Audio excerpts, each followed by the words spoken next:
आज की वीडियो में जो अपडेट मैं आपको देने वाला हूँ वो बहुत ज़रूरी है उन सभी अभ्यर्थियों के लिए जो पुलिस कांस्टेबल की तैयारी कर रहे हैं। देखिए, मैंने हाल ही में एक वीडियो अपलोड की थी जिसमें मैंने आपको बताया था कि अगर आप पुलिस कांस्टेबल के फॉर्म फिल करते हो तो जैसे मान लो आप 25 अक्टूबर को कोई फॉर्म फिल करते हो और आप ईडब्ल्यूएस से फॉर्म फिल करते हो या फिर आपकी कोई भी सब कैटेगरी है, चाहे वो बीपीएल हो, एससी एसटी हो या ओबीसी हो।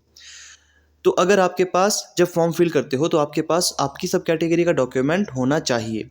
अगर आपके पास वो डॉक्यूमेंट उपलब्ध नहीं होता है तो डॉक्यूमेंटेशन के दौरान आपको डिस्क्वालीफाइड किया जा सकता है। अब इसके ऊपर कुछ एक अभ्यर्थियों का डाउट था। जैसे मान लीजिए कोई अभ्यर्थी है जिसके पास ईडब्ल्यूएस सर्टिफिकेट है, वो दिसंबर महीने में दिसंबर 2024 में वो समाप्त होने वाला है। जैसे कि ईडब्ल्यूएस जो सर्टिफिकेट होता है उसकी जो मान्यता रहती है या फिर वैधता रहती है वो 1 साल की रहती है। जैसे मान लो वो अगले महीने यहाँ पर उसकी जो वैलिडिटी है वो ख़त्म होने वाली है, तो क्या करें? तो भी आप उसी डॉक्यूमेंट से, उसी ईडब्ल्यूएस सर्टिफिकेट से फॉर्म फिल करें और जब डॉक्यूमेंटेशन होता है तो उसी डॉक्यूमेंट को आपको दिखाना पड़ेगा। वो आपके लिए काफ़ी ज़रूरी रहेगा। उस समय आपको क्या करना पड़ेगा, एक तो ये वाला डॉक्यूमेंट ईडब्ल्यूएस का जो आपने फॉर्म फिल करते समय दिखाया था, ये भी आपके पास होना चाहिए और फिर आपके पास जो अप टू डेट डॉक्यूमेंट भी होना चाहिए।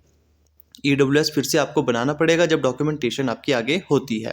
मैं फिर से आपको क्लियर करता हूँ, मे बी आपको इसमें कन्फ्यूज़न रहा हो। जैसे कि एक अभ्यर्थी का मुझसे सवाल आया था कि जो उसका ईडब्ल्यूएस सर्टिफिकेट है वो फरवरी 2025 में एक्सपायर होने वाला है, तो उन्हें क्या करना होगा? तो देखिए, अगर आपके पास ईडब्ल्यूएस सर्टिफिकेट है वो अगले साल फरवरी 2025 में या फिर फॉर्म फिल करने के कुछ समय बाद अगर वो एक्सपायर हो जाता है तो भी आपने उसी से फॉर्म फिल करना है और उसे आपने संभाल कर रखना है, क्योंकि आने वाले समय में जब डॉक्यूमेंटेशन होगी, जब भी डॉक्यूमेंटेशन होती है पुलिस कांस्टेबल में, वो आपसे सबसे पहले नया वाला डॉक्यूमेंट नहीं मांगेंगे। वो आपसे उस समय के डॉक्यूमेंट मांगते हैं जब आपने फॉर्म फिल किए थे।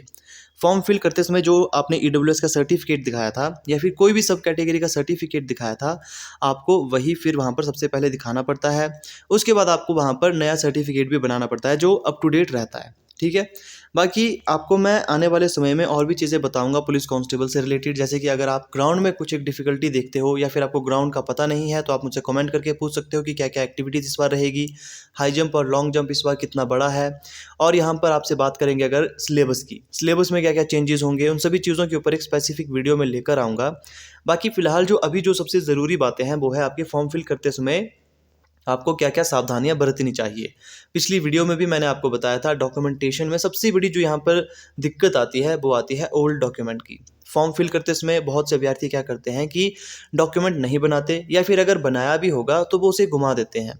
और इसका जो यहाँ पर आपको समस्या देखने को मिलेगी वो एंडिंग में जब आपकी डॉक्यूमेंटेशन की प्रोसीजर चलता है उस समय यहाँ पर बहुत सी प्रॉब्लम्स आपको आ सकती है। तो इसीलिए सबसे पहले मैं आपको बता देता हूँ कि जब भी फॉर्म फिल करते हो, फॉर्म फिल करते समय जिस डॉक्यूमेंट से, जिस ईडब्ल्यूएस सर्टिफिकेट से या फिर कोई भी सब कैटेगरी का सर्टिफिकेट हो, चाहे वो बीपीएल हो, एससी एसटी हो या फिर ओबीसी का हो, वो आपने संभाल कर रखना है। आने वाले समय में ज़्यादा ज़रूरत उसी की होती है जो फॉर्म फिल करते समय आपने दिया होता है।